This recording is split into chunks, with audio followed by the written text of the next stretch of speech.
It's time for the Double Stop with Brian Sword.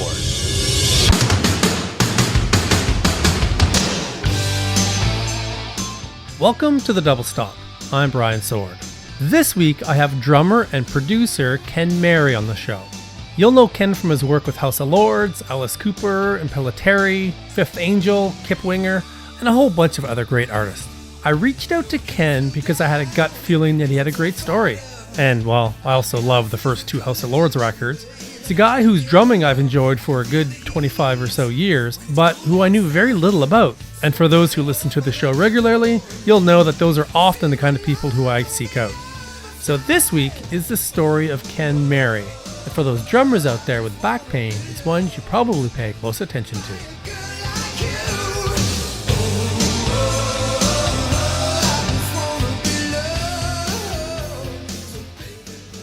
I consider myself from Seattle.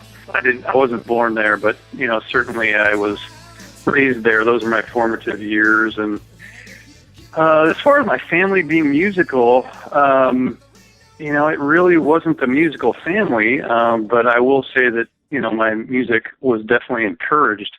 I grew up in basically my mother was she was single, and I hadn't seen my father since I was about 5 years old. So, we sort of, she had to kind of be both mom and dad, and she was super supportive of, everything I wanted to do musically. As a matter of fact, when we were growing up, we were kind of a poor family, and, she scraped up $150, which I know today, in today's dollars, doesn't sound like a lot, but, she basically gathered that money to buy my first drum kit, and that's pretty much what started me on a musical career. But as far as other people in the family having a musical background, there really wasn't anybody else with a musical background. And how old were you when you got your first set of drums? I was 12 years old, and actually, I think I was 12 years old. I'm just trying to remember that exactly there, because I started playing when I was 11. And I basically worked on a drum pad for about a year and worked on snare drum rudiments and really, establishing that first, before moving on to a kit. And then the kit itself was, honestly not a very high quality kit, but it certainly was enough to, kind of help me, learn the skill and, listen to other drummers and imitate them. Back then there wasn't, things like YouTube where you could just, pull somebody up and see what they're doing. You had to actually listen and then, try and figure it out and imitate it. So that's sort of how I started. And then also, in Seattle, and I talk about it a little bit in some of the other interviews that I've done, but there was a teacher called Dick Stensland, and he was a jazz fusion teacher. So he taught, jazz and some of the progressive rock stuff. And so that was really, he was really my first teacher, and just a fabulous guy, and really opened up a whole world of, Buddy Rich, Louis Bellson, bands like Yes, a lot of Rush, I think Neil Peart was probably an influence on, just everybody that played drums over the last 30 years, but, certainly Neil and then I'm not ashamed to say that the first concert I ever saw was Kiss, and because I did actually work with Gene pretty closely, and that was actually when I saw Kiss, and this is probably in 1980.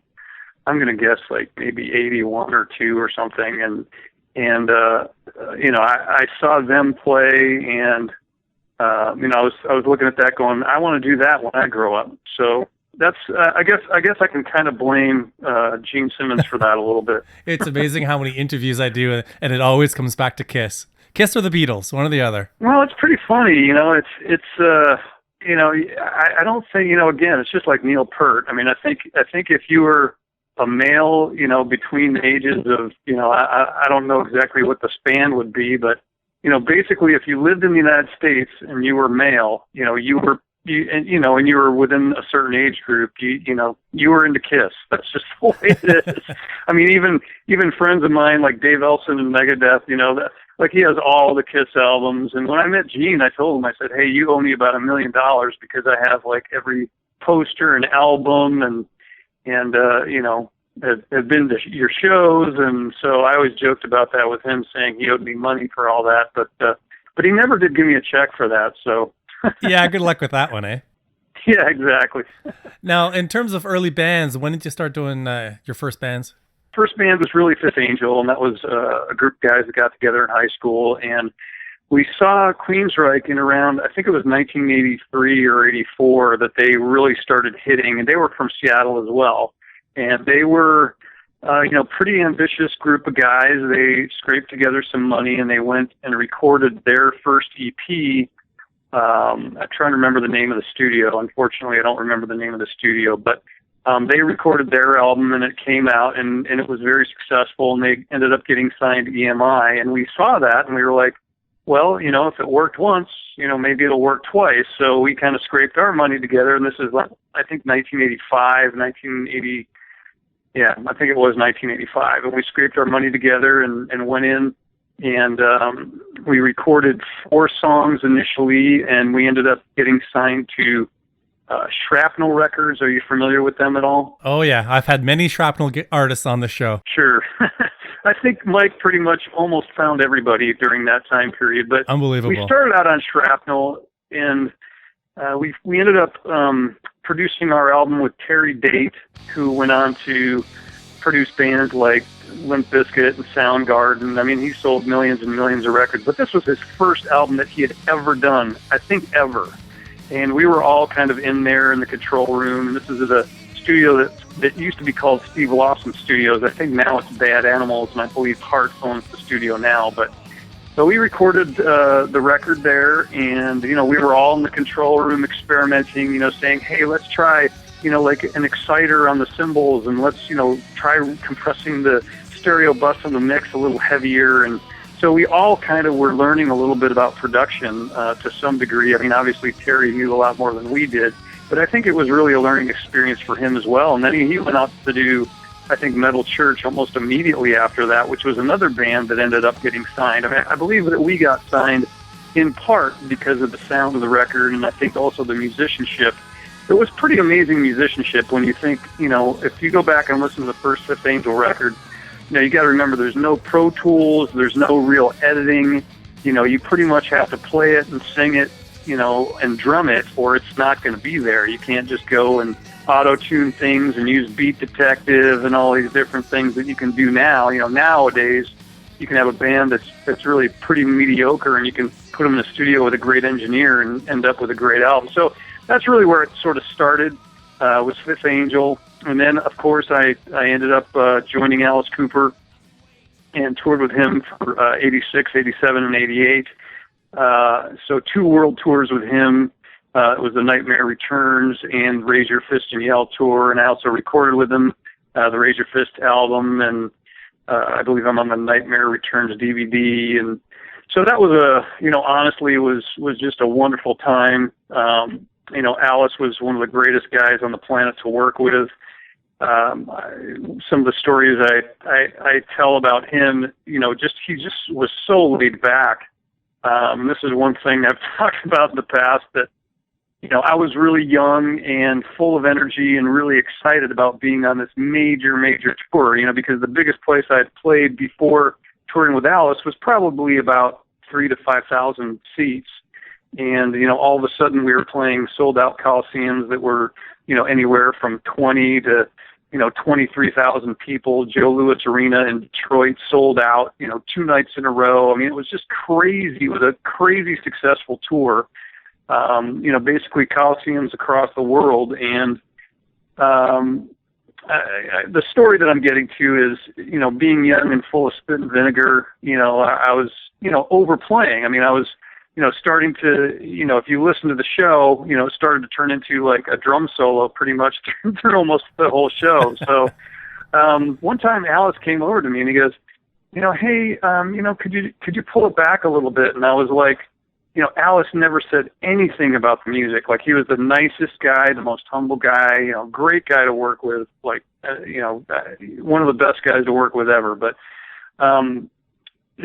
I thought to myself, wow, Alice actually said something. I better go and find out what's going on. So I asked the sound man for a board mix, so I could hear what I was playing. And I was just walking all over everything. And, needless to say, that was all Alice had to say. And I, listened to what I was doing and then, immediately corrected it. But it was funny. I mean, that just shows you his personality. He's Hall of Fame, Alice Cooper. He could have been like, hey, man, tone it down, pull it back. I don't know what you're trying to do up there, but blah, blah, blah. And it was nothing like that. And it was just like, hey, Ken, do you think you can, maybe, pull that back just a little bit? And again, I mean, it's like when Alice said something like that, you immediately listen because, he really never mentioned anything, musically for the most part. So at any rate, just had a great time touring with Alice, and that led to the next band, which was House of Lords. Before we jump in too far, let's just jump back to Fifth Angel just for a minute, because on that one, you get signed by Shrapnel, and was that through his column? How did you get signed to Shrapnel in the first place? That's really a great question. I don't really know the answer to that. If I remember correctly, because I had actually gone down and met with Mike, and I had actually dealt with some of the contract negotiations with him. I want to say somebody sent him a demo. I don't know if it was James Bird or if it was one of the other guys in the band, but I think somebody sent Mike Varney like a 4-song. It wasn't completely finished mix or anything, but I think one of the main reasons that he really liked the band was the guitarist James was a phenomenal guitar player. And I think, honestly, he liked the songs and he felt the band was really strong. But as you know, Mike was a guitar aficionado, and, he discovered so many great players. And I think he really was a big fan of what James Bird was doing at that time. And Shrapnel at that time, there's a few acts that got kind of pulled into a major label deal through Shrapnel. Is that what happened with you guys? That's exactly what happened. And I think, I think even Megadeth was on Shrapnel, weren't they? I'm not sure about Megadeth, but I know Tony McAlpine got a major deal through going through Shrapnel, and there's definitely one or two more that he released a record, then it got picked up and then re-released by a major label. So what was that process for you guys? Well, it was kind of similar. I mean, we ended up, I'll tell you exactly what happened. Basically it came out on Shrapnel, and at the time, the real distribution in Europe for Shrapnel was a little fledgling label called Roadrunner, right? Which, if anybody knows who that is today, I mean, they have Nickelback and Slipknot. They're this massive, massive company. But back then, they were like a tiny little label out of the Netherlands, and they had CBS distribution. So, they picked up our record and put it out in Europe. And, next thing you know, we started charting, and we started getting phone calls from management companies and labels in New York. We got a call from Concrete Marketing. Are you familiar with them at all? No, not them. Concrete Marketing basically was a marketing company out of New York City that literally marketed every single rock record from probably 1985, maybe 1984 for like the next 25 years. I mean, they were like the biggest rock marketing company in the world. And they wanted to manage Fifth Angel, and so they did. And then we also got a call from Epic Records, and they flew out and heard us, basically heard a practice, took us out to dinner, and basically gave us a deal at that point. I mean, I think it was one of those things where the record was kind of speaking for itself, and it was already to some degree showing signs of success. So I think they were figuring, hey, all we have to do is sign this and maybe redo the artwork and mastering and put it out the door. And they did. And then I thought they actually did a really nice job too. Like I definitely liked the artwork a lot better when it got to Epic, and the sound of the record is a little bit better too. They went and remastered it, and I think they used like Ted Jensen in New York or something. I mean, it was a really, great mastering lab. So, overall, I mean, they didn't really do anything to our record. They didn't remix it. It was the same record that Terry Date did, and all they did is remaster it, put new artwork on it, and basically put it out the door. And then when you joined up with Alice, were you still in Fifth Angel, or did you leave the band at that point? No, I was definitely in Fifth Angel, and one of the things that we had talked about as a band, essentially at that point, it was a big opportunity on a couple of different levels, because the band, and I know that, there's a fan base that's still kind of crazy about that band. I mean, that band sort of like somehow has managed to they did a reunion show, I think in 2010, and drew like 5,000 people in Germany at the Keep It True Festival. So, cool. and people, you can look at footage of that and people are singing along with every word. And, so that band obviously had an impact, but I think, at that time, it still was a very new entity. And so the thought was, I was going to go on tour with Alice and do interviews on behalf of Fifth Angel while I was touring with Alice, which is exactly what I did. And that way we were able to do interviews with current. I mean, back then, you have to remember, it's not like, there was no internet back then. I mean, basically it was all print. It was all magazines.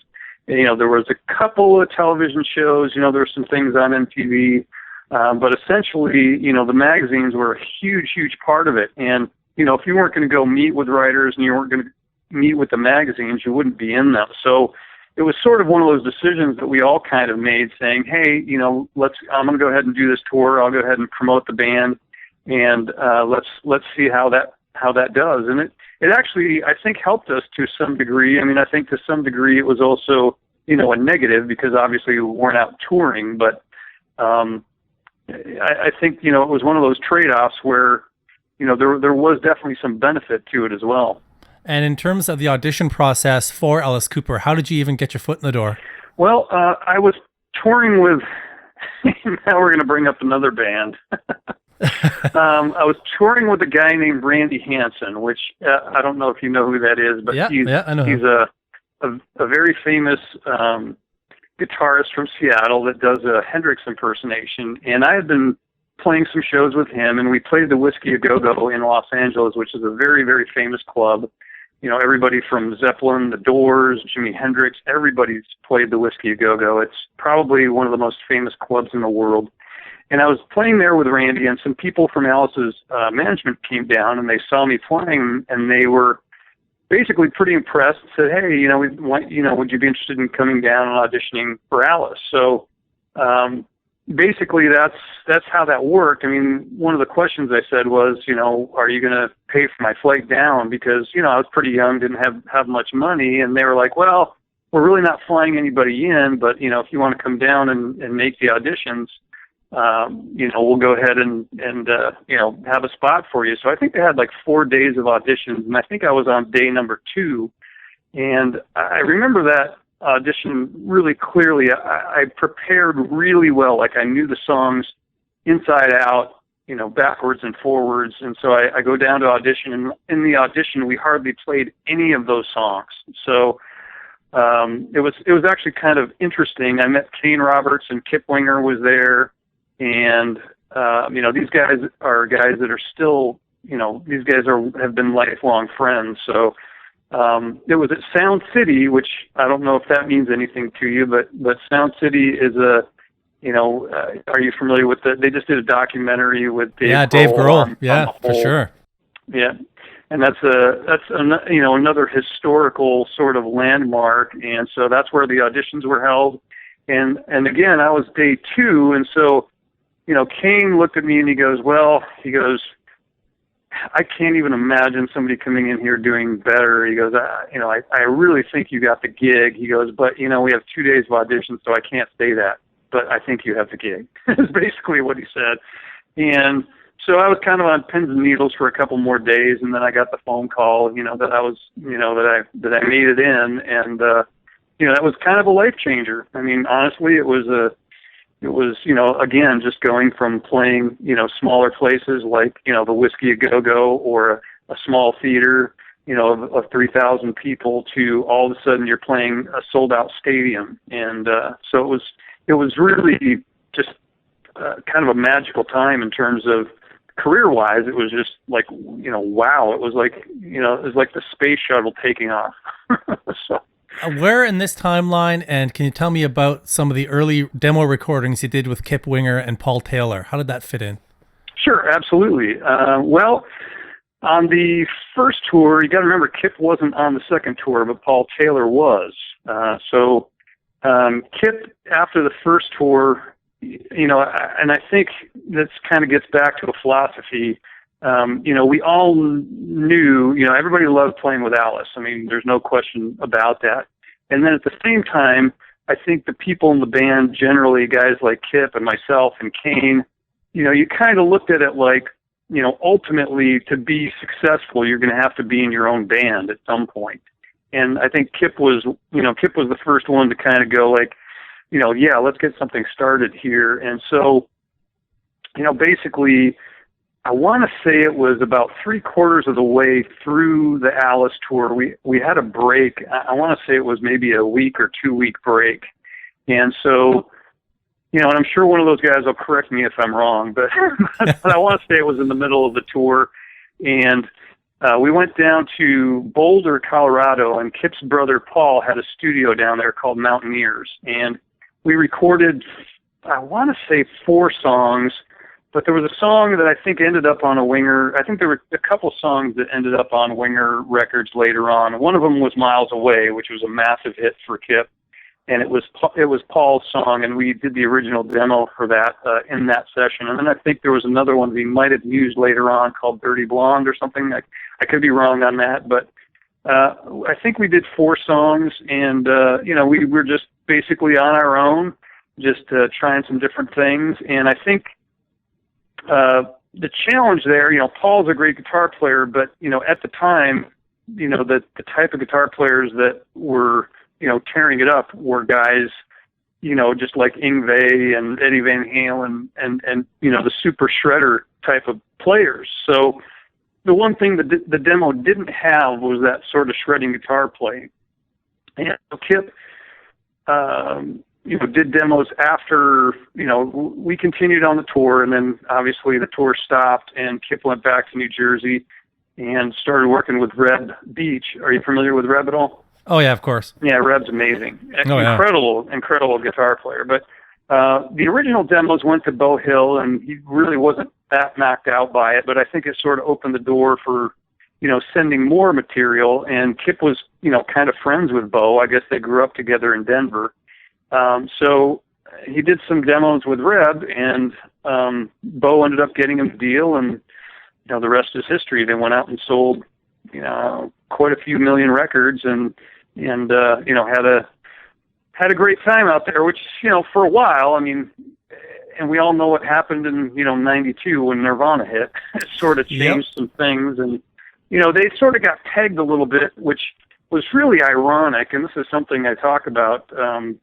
And I don't know if I know that you hit me up on Facebook, so you probably saw it on my Facebook page, but, one of the ironic things to me is, in Winger, you have some of the most talented musicians in the world. You got Kip is just a phenomenal vocalist and a phenomenal bassist, and Reb is just a ridiculous guitar player, like one of the best ever. And then you have Rod Morgenstein on drums, who's incredible. And you've got Paul, you've got these incredible musicians, and they're made the poster boys, for everything that's wrong with the 80s. And it's just so wrong to me, because there's so many other bands that should have been that band, instead of them. And I don't want to mention any names, but I'm sure people have some thoughts in their mind. So I just think it's so ridiculous that you have these guys that are, just these super talented guys that get pegged for, not being talented or whatever you want to call it. I don't know. Yeah, I know. The irony of that is unreal. Like, I've had Bo Hill on the show. I've had Paul Taylor on the show. We've gone into their story, and it is quite ridiculous what happened to them. But, they're doing well now. Like, they've really rebuilt it. Yeah, I think they're doing really well now. I mean, they seem to be, the people that go to the shows now, and you probably saw on my Facebook, I went down and jammed with them on a few songs because, Rod was, he was in the hospital for a short time. But at any rate, it's like the people that come to their shows now are the people that just love them and really enjoy their music. And that's what it should be all about. That's exactly what it should be about. Now, when it came time to move on from Alice Cooper, what caused the decision for you to leave? Well, honestly, I don't think anybody, if I'm going to be completely honest, I mean, Alice is awesome. And Shep is awesome. Shep is one of the few managers that I will say, and I don't know if you've seen his documentary yet, but not yet. It's a documentary called, you should check it out. It's on Netflix. It's called Supermensch. Is that the one Mike Myers did? Yeah, that's the one Mike Myers did, and Michael Douglas is in it, and Sylvester Stallone's in it, and it's really a great documentary about Shep and the type of person he is, and he really is, in my experience, exactly what's portrayed in the movie. I mean, he's a caring guy. He really, it was all based on a handshake with Shep. And on the second tour, they were kind of worried that I was going to leave and go off and do either Fifth Angel or some other band. And, they basically said, hey, if you want to do the tour, it's yours.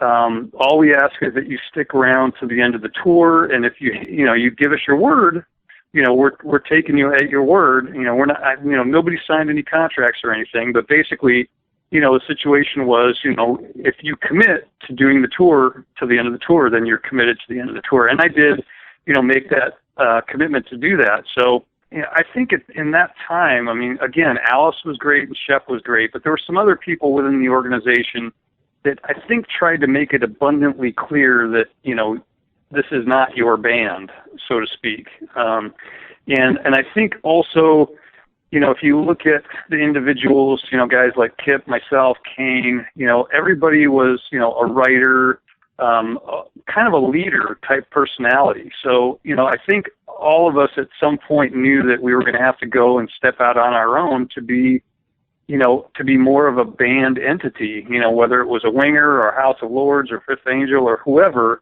it had to be something, the difference between being an employee and owning the company, and all of us are kind of leader mentalities, and we wanted to own the company, whether it was a smaller company or not, whatever happened, it's a roll of the dice, because people, you look at Alice and you go, he had a tremendous career over the last, 25 years. So, but we kind of all anticipated that was going to be the case. It's just one of those things where if you want it to be your company, you're going to have to step out and you're going to have to take that risk. And Kip was really the first one to do that. And then Kane was doing that as well. I mean, he was, he had his own solo records out on Geffen, and Shep was managing him as an individual artist as well. So Kane had kind of already made moves. And then, I was approached by a few different bands. As a matter of fact, House of Lords had approached me first, and Gene Simmons. Gene basically had to get me out of certain contractual obligations that I was in. I was signed actually to Epic at the time House of Lords was put together. So, in other words, I was, Fifth Angel was signed to Epic Records at that point, but Epic Records, to be honest with you, had just done a pretty horrible job with the band, and we all knew it. And we were all, really disappointed with some of the things that had happened. And so, I was looking at it going, hey, we're not, at some point you have to look at it and go like, can I keep doing that, or is it time to move on? So I was approached by,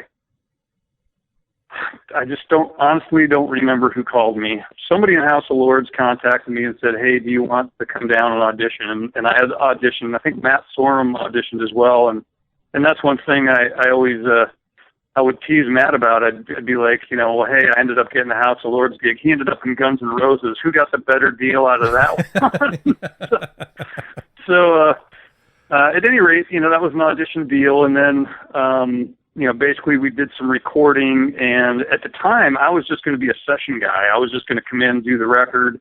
And we really didn't know what was going to happen after that point, or after that, after we had done the recording. So when we finished the recording, it was pretty, to be completely honest with you, it was pretty amazing because all of the players in that band had done so much recording that we literally got together, and it was, we would do just entire recordings of new songs in days. I mean, James was an incredible singer, James Christian, at the time. I mean, he was probably one of the best rock singers I had seen or performed with. I mean, the guy was unbelievable. Like, you can go back and watch video footage from, 1990, and you could just about press it. I mean, Doug Aldridge was in the band playing guitar.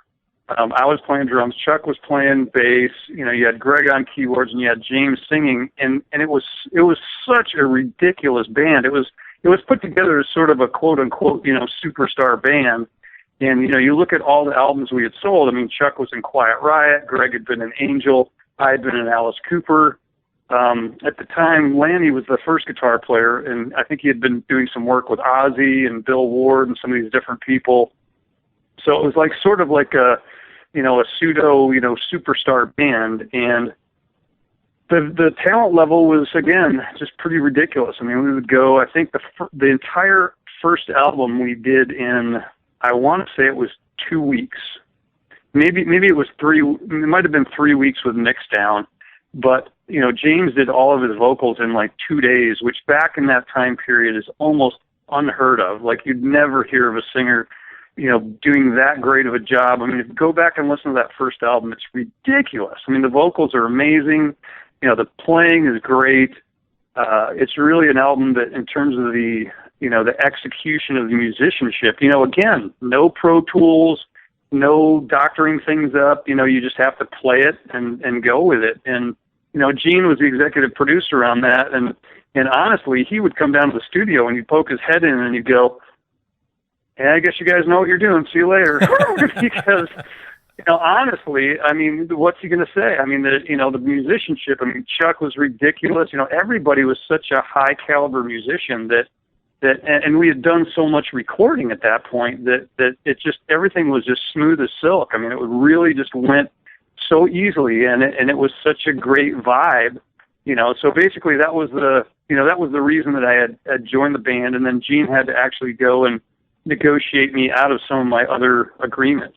That was, I think, the first record on Simmons Records, right? Correct. And that was, I mean, it was, the label said Simmons Records, but really it was all RCA money, all RCA people. Gene was basically the guy that kind of put the deal together. But as far as the actual machinery of the label, it was all RCA. Now, I remember when that record came out, there was an interesting choice made because I'm up in Canada, and when it came out, Gene Simmons came to Much Music to promote the record. House of Lords didn't come to Much Music, but Gene came out and he was selling it like crazy on Much Music. Now, what led to that decision to have him go off and do a promotional tour for it? Well, honestly, there's so many pieces of machinery that are moving when you have an album come out. To be honest with you, that's the first time I've even heard of that. So I do know that. Oh, really? Yeah, that's the first time I've ever heard of that as far as Gene doing promotion like that. But I do know that, Gene was really obviously a big fan of the band. I mean, he thought we were super talented and really, thought that in terms of what we were doing musically, we should be huge. And so he really believed in it. And, I have some other examples later on, like on the second album. He took a flight from, I think he was shooting a video in New York at the time, and he took his own private jet from New York to Las Vegas. I think the fuel alone for his plane was like $10,000 or something, and this is back in, 1989 or 1990 or something. So, it was something that he cared deeply about, and I do believe that he did everything in his power, to make it successful. And when that record first came out, I Just Want to Be Loved, I think that's what it was called. That was that hit huge right off the gate, from my recollection. What was it like from your perspective? Well, we did well. I wouldn't say. The interesting thing is, when you say huge, I mean, I think one of the challenges in House of Lords was the fact that we were all expecting to sell 5 million albums in 10 minutes. So, and I think honestly, again, and sometimes people say, they blame their label for all of their problems, and I'm not going to blame RCA, but I will tell you this, that, there is a business that happens behind the scenes of music. And back then, RCA had no rock bands to leverage a new artist with. And what that means is, when I say leverage, like, let's say you're Polygram and you have Def Leppard, and then let's say you sign House of Lords, and somebody says, okay, this is what we're going to do.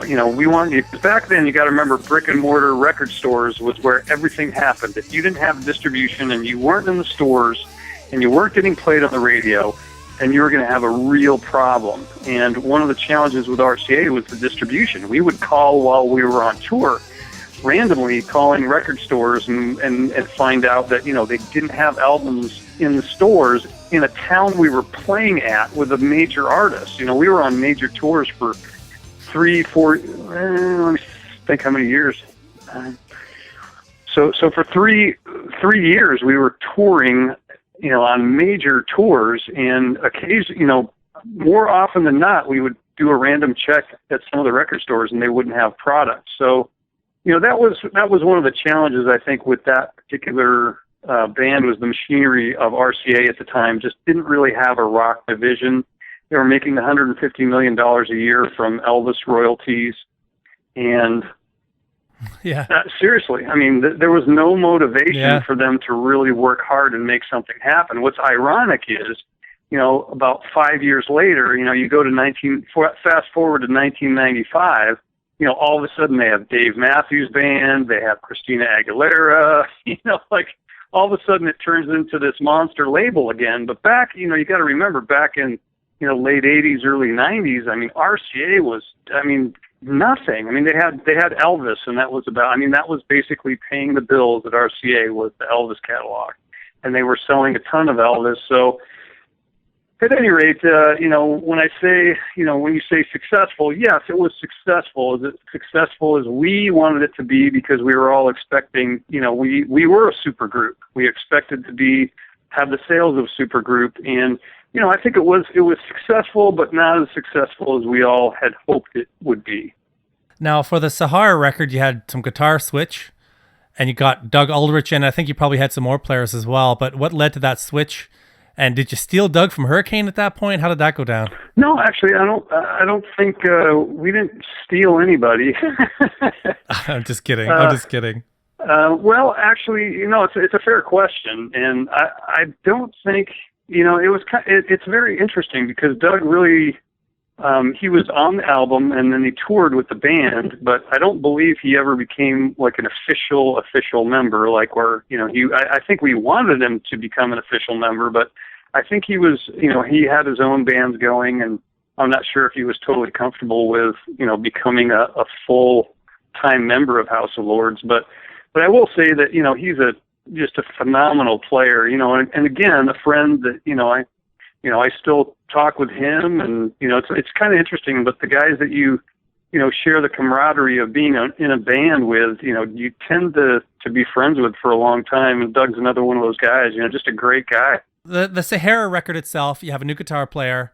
Can you explain what went down there? Because I think there was a few guys that played guitar on that record besides Doug too, right? It was really, honestly, almost all Doug. I think Chris Impellitteri played a few leads, and then there's some guest artists. I think Cheap Trick guested on a few songs. Hey guys, I'm going to jump back in here. As soon as the interview ended, Ken realized that he neglected to mention Michael Guy, who also played a role in the Sahara album and appeared in the videos. All right, back to Ken. But for the most part, it's all Doug's rhythms, and most of, almost, I'd say probably 95% of his lead playing. So it's really Doug playing on that record for the most part. And that's 1990. I think that's probably, you snuck that one in before grunge. But what was the response to that record? I think that, honestly, I thought that was the best House Lords record. In my opinion, that's the best. I think that was how do you phrase this? That was the Monty Python has the Holy Grail. That was their kind of like piece where you look at that and you go like, okay, that was the pinnacle of their work. I think that was House of Lords' pinnacle, to be honest with you. I think that's where, as a band, the writing, the performance, everything kind of came together on that record. It really was an amazing album. Andy Johns produced that. He was a legendary producer even then. He had produced engineered, like 4 Led Zeppelin albums and albums for the Rolling Stones. The guy was just, he was a legend. And so, for us to work with him, was just incredible. And one of my favorite memories is, he was a guy that was known to be pretty tough on drummers. He had fired some really famous drummers over the years because he didn't like their feel. And people thought he was a little, overly concerned with that kind of thing. But I tell you what, you got to remember, again, no Pro Tools, editing, you had to either play it and have it be there or it wasn't there. And he was used to doing albums with John Bonham, who's probably one of the greatest pocket players, in the history of drumming. And, so Andy expected you to be able to do the exact same thing. And so he fired a lot of these guys. So, honestly, when I started working with him, I was a little bit nervous, and he was always, he taught me a lot of stuff. He's like, okay, you need to pull that snare back a little bit, just a little bit behind the backbeat, let's lay into the pocket a little more here. And I actually learned a good deal from him. So at any rate, he tended to like me, I think. I think he felt like I was, technically just super proficient. And so, we finished Can't Find My Way Home, which he actually recorded the original version of that song with Blind Faith, which was Eric Clapton and Ginger Baker, and I'm not sure who else was in that band. But when we finished the remake and doing the heavy electric part that we put on there, he basically called me to the control room, and he grabbed me in a headlock. And he's this huge, hulky guy. He's about, I want to say he's like he was 6'3" or 6'4". He's just huge, a massive guy. And I'm not that big of a guy. I'm like 5, 10 and a half or so, and I'm pretty lean, and so he's this hulk of a guy, and he just grabs me in a headlock, and he's kind of giving me a little bit of a noogie. He's like, "You in Bonham, man, you in Bonham." And I was like, wow. I mean, talk about like the greatest compliment you get in your life. I mean, that was one of those things that I will never forget. I mean, I'll always remember that, and all I could say is rest in peace, Andy. It was really a pleasure working with him, and I had a good time just because, I think, because he enjoyed my playing. If he didn't, I probably wouldn't have had a good time. but I really did enjoy working with him, and he was he was a pro, and one of those guys that, he just knew his stuff. Like when Andy got in there, you knew that he was going to make things sound good. And on that particular album, when, talking about like why that is sort of like in my opinion, was the pinnacle of House of Lords. It was mixed down by David Thoner, who's an awesome mixing engineer who would mix down, I think, albums for Aerosmith and a ton of other platinum records. So, we had that going on that album as well. I just think we knew that there was going to be a little bit of magic on that record. When we had done the demo of Can't Find My Way Home, even we had this little Akai 12 track, and we recorded that song originally on that. And what you hear on the record actually is our original 12-track Akai recording bounced to a 32-track digital, and we redid the drums and bass, and that was it. I mean, everything else that's on there, the keyboards, the acoustic guitars, the electric guitars, the lead vocals, everything else on there was off of our 12-track demo. So, and we knew that we captured something magic. We sent the demos into RCA, and everybody was just kind of flipping out on it, and just thinking it was the greatest thing since pizza. And so we knew we had something, and then we went into the big studio and tried to recapture it, and for whatever reason, we just couldn't capture the same magic that we had on that 12-track demo. So we just bounced it to the 32-track machine, redid the drums and bass, and mixed that, and that was our biggest hit ever. If you listen to it through headphones, if you go back and listen to Sahara through headphones, you can tell, like anybody that's an engineer, like if you listen closely, you'll hear a little bit more, the noise floor is higher. Like you'll hear some hits and some things on there that you don't hear on the other tracks as well. So it's just one of those trivia things that, I think people enjoy knowing, I guess. It just kind of, it's one of those little inside things that now I guess everyone knows. Now, what did cause you to move on from House of Lords? Did you do the tour, and was it after the tour? Yeah, we did the tour, and, we had a great tour. Great guys working in that band as far as, again, great players. I think we all really got along well. I think one of the challenges with that whole situation was there was some strange things going on financially, I think, from the perspective of, and again, I just have to be careful what I say here, but yeah, I don't want to badmouth anybody, but there were some improprieties going on in terms of the financial end of things. And so for me personally, I was like, yeah, I really can't hang out with this. And I left actually, I think before the whole grunge era hit. I mean, I had been on the road at that point. You got to remember, for I think 7 years, I think 7 or 8 years, and I'd gotten married. I had a wife, and I was pretty much, unless things were going to get straightened out, which I really didn't feel that they were going to get straightened out, then I had pretty much settled in my mind that I was going to move on. And how involved were you then for Bad Moon Rising? Were you a full original member of that band? I'm trying to remember if did they have an album before the one that I played on or not? No, I don't think so. Okay, so I guess that would, there again, that's sort of, I think that band was a little more like Doug and Cal's band, and I had been kind of hired, to do the album and to do the tours.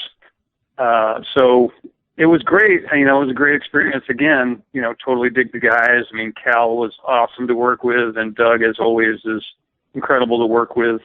To me, it didn't really have that, band feel. It was mostly Doug and Cal's project, and I certainly was. It was kind of the reverse of Doug working with House of Lords, because in that project, it was sort of like, that was my band, and then with that Bad Moon Rising project, it was more his and Cal's band. So at that point, I would imagine grunge hits and things changed for you. I know you did a bunch of work with Impellitteri through the 90s, but how did the 90s in general look for you? Well, there's a couple different things that were going on there. First of all, physically, I was starting to have some issues with my lower back, and touring for long periods of time, and even doing sessions for days at a time. I mean, there were times where it had gotten so bad where I would get up from the drum kit and have a hard time walking. And excuse me. So, there were like a number of things that hit all at once, to be honest with you. I mean, I really felt like physically I wasn't going to be in a place where I could, to play things like I played. And I don't know if you ever had the opportunity to see any live shows that we were performing at, but it's probably the equivalent of getting in a small car accident every night. I mean, that's the best way to describe it. I mean, when I was playing, it was full out, and it was just a full out attack on the drums for 90 minutes.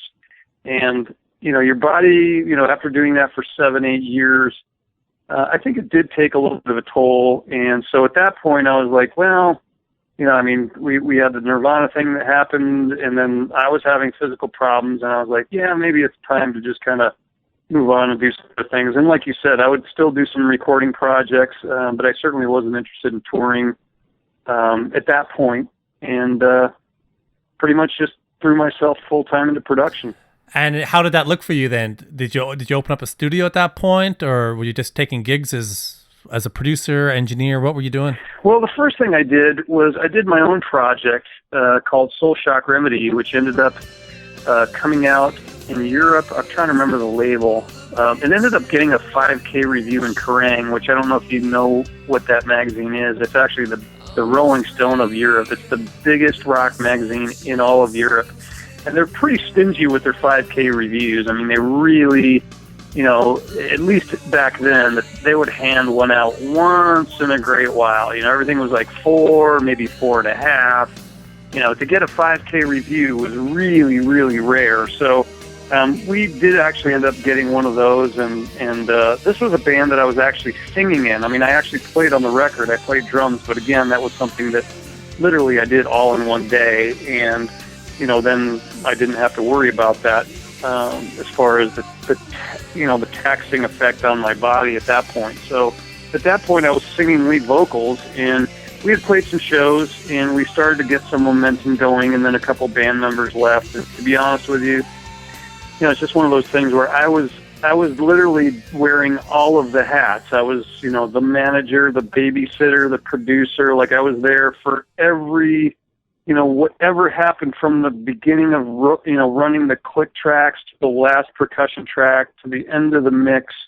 I was literally doing everything in terms of the production and everything in terms of the marketing, and trying to pull some people in along the way, in which I was, successful to some degree in doing that. But it was such a taxing experience that I said, at the end of it, I was like, I never want to do this again, and I never did. But it's actually kind of a cool record. I'm not sure where. I think I'm going to upload it to iTunes fairly soon, but it's one of those records that it for its time it was really kind of a cool record. And a friend of mine, Michael Wagner, mixed it for me at Scream Studios, and there's kind of a funny Ozzy story behind that too, because Michael is one of the guys who taught me, most of what I know about production. I mean, I would go down and watch him mix like Ozzy when he was mixing No More Tears. I hung out with him in the studio for days, and just paid attention to everything he was doing, and asking him why he was doing certain things. And if you care, you can learn a tremendous amount. So when it came time to mix my record, I asked Michael if he would do it, and we actually ended up pushing, and I forget which Ozzy album it was. It wasn't No More Tears. I think it was the one after that. But we ended up pushing his record release back by a couple weeks so Michael could mix my record, because Michael had to go to Ozzy and say, hey, I have this project I want to mix down. Do you care? It's going to bump your project back a couple weeks. And Ozzy was like, yeah, no problem. No problem, go ahead. I think that's kind of a funny story. My Soul Shock Remedy album bumped Ozzy's album back a couple of weeks. So that's my Soul Shock Remedy claim to fame, is I bumped Ozzy's album back 2 weeks. Now, for the House of Lords reunion record, The Power and the Myth, I just listened to that again recently, and it really is a very different sound than the past House of Lords records. What can you tell me about the reformation and the recording of that record? Well, that record, it is very interesting. And I guess if I had to sum it all up, I don't think it was really... I think because the budget was so tight on that album that the proper attention wasn't paid in the pre-production, and really making sure that we had the right songs and and when I say the right songs, I mean the right songs in conjunction with all of the other material on the record. Like, I think it needs to flow as an album. That particular album, I don't think really, I mean, it had some high points in it. There were some challenges because we all recorded our parts, separately for the most part. James was in Florida, I was in Phoenix, Lanny and Chuck were in Los Angeles. And so, we never got into a room, and, going back to Sahara, that's the difference. In Sahara, we had a rehearsal hall where we all jammed on stuff. We all brought our ideas. We had a 12-track we would record things on, and we would test it, and we would listen to it and go like, is this good? We would evaluate it. And then on The Power of the Myth, I mean, there were some really cool instrumental moments on that album, but all the songs, are in the wrong key for the vocals in terms of where, his voice shines in a very particular area, and those songs completely missed it. Now, on the flip side, if I was him, I would have completely changed where I was singing, in terms of my melodies to make it work in the song. Does that make sense? Sure, yeah. Well, for those that are listening that don't know what I'm talking about, every singer has a sweet spot in their range where, it's pushing them a little bit, and they get the best emotion and the best vibe, from their voice in this particular area. Those songs on Power of the Myth, I honestly think that's his weakest vocal performance ever. And I don't think it really has to do with him so much as the fact that, they're the wrong key for him to be singing in. Does that make sense? Yeah, absolutely. Like, if I go back and listen to that album, I think the one thing that strikes me the most is just the vocals are just not, go back and listen to Sahara and then listen to that, and it's like, it's just a night and day deal. I remember you guys played a festival or two in Europe for The Power and the Myth. Is that what led to the live record? I believe it is, yeah. I mean, basically that was just one of the things where, when you think about the time period, I want to say that was like 2005. And, that's just when people were starting to kind of go like, hey, these bands were really great bands. We'd like to see them again, especially in Europe. It really happened in Europe first, and now it's starting to kind of sweep the United States and Canada. Like, all of a sudden, all these bands that are what I call, archive bands, bands that have been around for years and years, all of a sudden are getting more popular than ever. I mean, I have friends in Accept, they're headlining festivals in front of 250,000 people. And, we missed that band, actually. I toured with Accept for a while, too. When was that? That was, I want to say 1989 or 90. Oh, okay. It was Eat the Heat, I think, with David Reese was the singer at that point. Right. And we were on tour in the United States with Wasp, and I'm trying to remember who else was on that tour. But their drummer, ironically, had a back injury and wasn't able to play. And so I basically had to jump in and learn 13 songs like in a day, and it was pretty crazy, but we managed to pull it off, and it went well. And there again, I'm still friends with Peter and Wolf, so I just had breakfast with them at the NAMM show back in January, and they're doing great. I mean, they're more popular now than they ever were. So it's one of those things where, getting back to the House of Lords thing in 2005, that was just about the time where people were starting to, get reinterested in some of those great bands from the late 80s and early 90s. So, I don't think it had developed yet to the point where, there was enough in terms of budget and time, for everybody to do it full time, that kind of deal. So, as far as the festivals, it was a great experience. We had a lot of fun. Again, it's always fun working with those guys, and everybody's great guys. It's just one of those things where, it didn't really appear that was going to be a long-term thing at that point.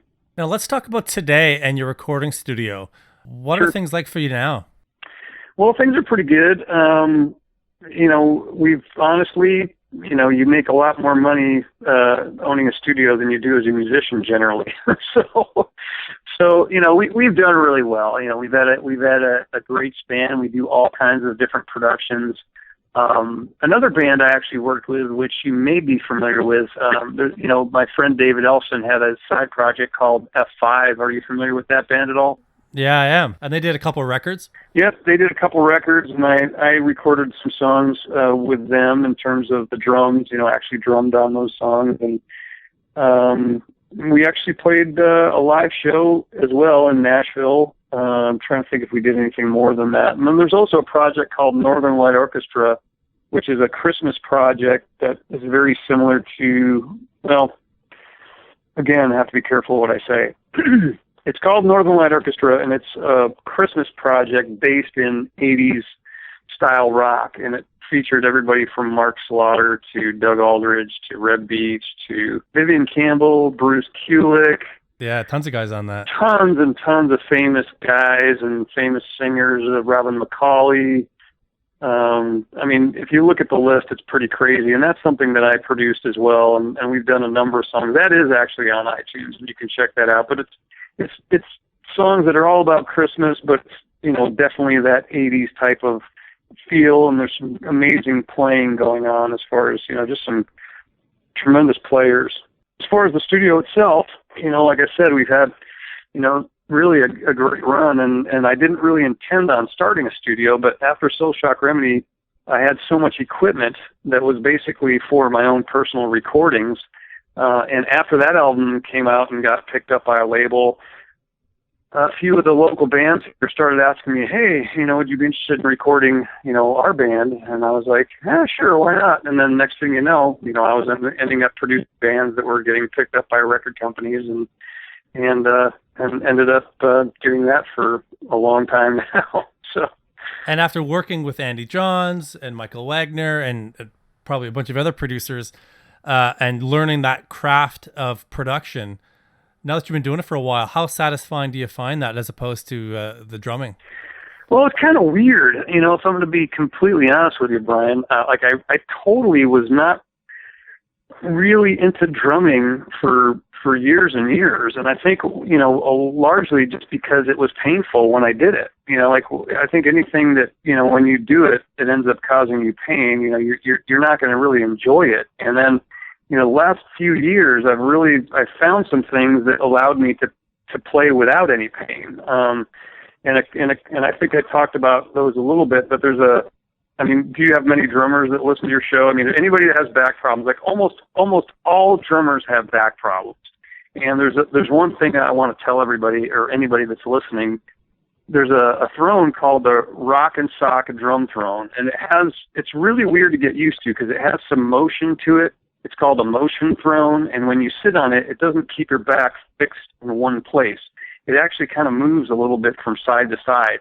And finding that thing basically saved my ability to drum. I mean, it's really incredible. Like, I can practice every day now, and I can walk, and I can not have sciatica, because it was so bad at one point where I'd have this shooting pain that just went down my left leg, and it was really an intense pain. So I went through physical therapy and then found this Rock and Sock Drum Throne, and now I can play without any of that headache. So it's any drummers out there that are having problems, I just urge you to get that drum throne and go into physical therapy, because now I'm totally enjoying it again. Like, I love playing drums now, and I'm practicing all the time now. So I'm kind of back to loving that almost more than doing studio stuff. But I love the studio too. I mean, working on the other side of the glass has been tremendous, and I feel that it allows you to utilize the years and years of knowledge that you have and try to impart some of that knowledge to some of the younger players and really kind of, mold artists and help them along. Just like Andy Johns helped me, I try and help other drummers. That was Ken Mary. I hope you enjoyed it. The song you hear now is from Kip Winger's last solo record, From the Moon to the Sun. It features Ken Mary on drums. It's a cool record that I highly recommend.